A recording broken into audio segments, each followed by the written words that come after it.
Spawning in the top middle position, we have the orange faceless Terran. It is Empire.Beasty. And on the left side, we have the red Zerg.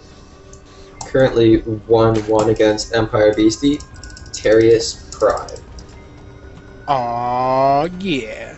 Now this is going to be close air, which means Terius is going to scout his opponent rather quickly. Now, Beasty, with these positions, I feel like Beasty can open with Banshee aggression again very comfortably. But he also has the opportunity, maybe if he wants to do a fast Hellion drop. Maybe he wants to do something else. I don't think proxy play will work very well. Depot going down, standard.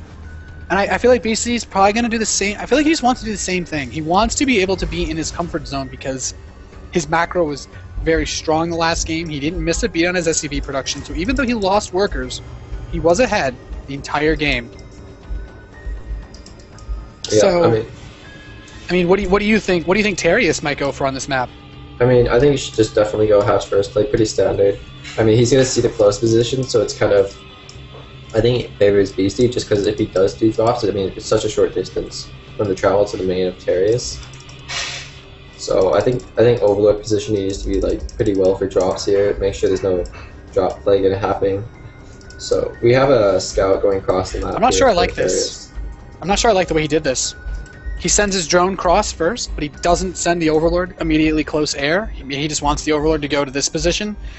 I don't know. I feel like he should have just scouted him with the Overlord and then sent it to here because with the speed it can get there. I don't know. Yeah. That's just me. I don't know. I think maybe he was trying to like make sure so when he sends that Overlord, if an SCV is going to try to cheese him, he could scout. It would scout that. I guess, yeah, that also works. I guess. So I'm thinking that's just thought behind that. And his second Overlord is just positioned there, so any proxy T-Rex or something he'll be able to spot. Yeah, and I guess. Because it did look like Beasty wanted to do some proxy play on the first game, so maybe he thinks Beasty will follow it up with cheese. The series is now tied 1-1. Terius was able to pick a quick win on Atlantis Spaceship in the first game with a nice Roach Lingbane bust. And in the second game, a failed Roach Ling bust led Beasty to win the game with a quick 4th push. Yep, so right now we do see a 1-max FE from Beasty, but in the gas timing is exactly the same for Terius, so we could see another Roach Lingbane all in, or just straight fast upgrades and just play standard.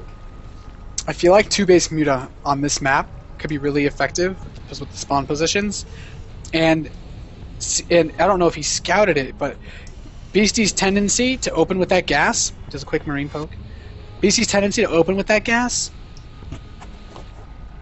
if he goes 2-base Muta, Beasty goes Reactor Hellion again, which is the standard. It's not like he could blindly go 2-base Muta to counter the Reactor Hellion Banshee, and it wouldn't even like be fishy. You know, it's just like, well, what else are you gonna do? You know what I mean? Yeah. A build like 4x combat shield push wouldn't work on this map because it's so big. So you kind of just like forced into that position. You know what I mean? Yeah. So what do you think? Do you think? I mean, he stopped mining gas at 100. So what do you think he's gonna follow this up with? He is putting more drones on gas right now, so he could be doing the same build again, or he could just be like going for the upgrades and just playing standard with the Link Ultra play, or just Link into Broodlords. So Beasty's slowly taking out that supply depot. Gas. Trying to make a wall off. Gas is actually resumed now, halfway through speed. No tech building on the way just yet, however. I'm curious to see. He's getting a 3rd queen, but there's no 4th queen. So I feel like he's getting a spine, so I feel like he might want the minerals for something. Unless he takes his 3rd right now, I'm not sure. Another gas being taken. I feel like we could see 2-base Muta. We have a lair on the way, yeah. That's what I'm calling right now. I'm calling it. 2-base Muta. Alright. But Beasty's doing something. We got 3 Starport getting put down.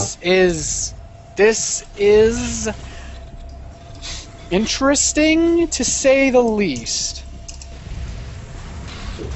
A man after my own heart. Beasty Cutie's follow-up. 3-port Banshee? 3-port Banshee. Not bad. This is a variation of the 4-port? I wouldn't say a variation of the 4-port. The way that it's going to work though is so it's going to okay. So let's look at this like logistically. There's a Baneling nest on the way, right? There's 3 Banshees. They're going to come out in 60 seconds. The lair is about to finish. If Aspire starts right now for Terius, he will not have mutas until the Banshees are in his base. Yes. So the Banshees are halfway done. Spire's starting. He has 90 seconds. The Banshees have 20 seconds. Banshees take about 20 seconds to get across the map. Beasty's actually supply block right now, and it's on supply block. I think that was a little slight mistake by Beasty here. If Beasty waits for a second production wave of Banshees, he's going possibly build order lose. It'd be very difficult for him to hold this. The Overseer has finished. It's going to scout this. Beasty needs to push out as soon as these Banshees finish. He does not have time for a second wave. He's not. Yeah, and he's going to immediately start 2 Vikings and a Raven. Oh, I love this play so much. If his opponent goes for Mutalisks, he's going to get the engineering base pretty much like, you know what, he has a lair. He has a really fast lair. He's probably going for Mutalisks 30 seconds away, so we're about 60 seconds away from Mutalisks being on the field. This is going to be incredibly close, but he has a really low queen count. So these 3 Banshees can take out the 3 queens. He really needs to just engage properly. He doesn't want to lose that Banshee. As soon as you lose one, it's going to be a bad spot. No transfuses, though. Takes out those. And these Banshees are not able to do the damage that they needed to do, and now Mutalisks are on the way. And I called it was going to be 2-base Muta, and I fear for BC right now. Pulls the Banshees back once the queens separate. An excellent move there. Reading his opponent as to what he'd probably have to do.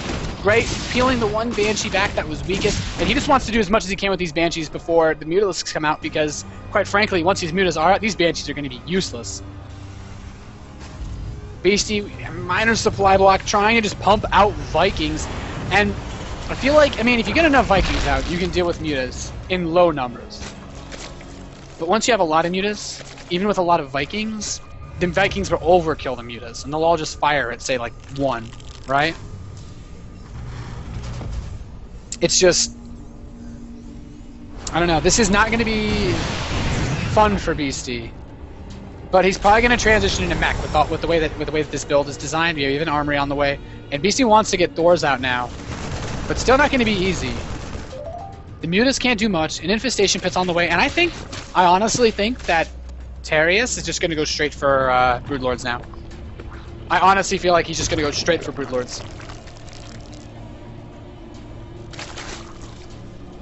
I mean, well, I'm honestly not sure. It appears my co-caster has died.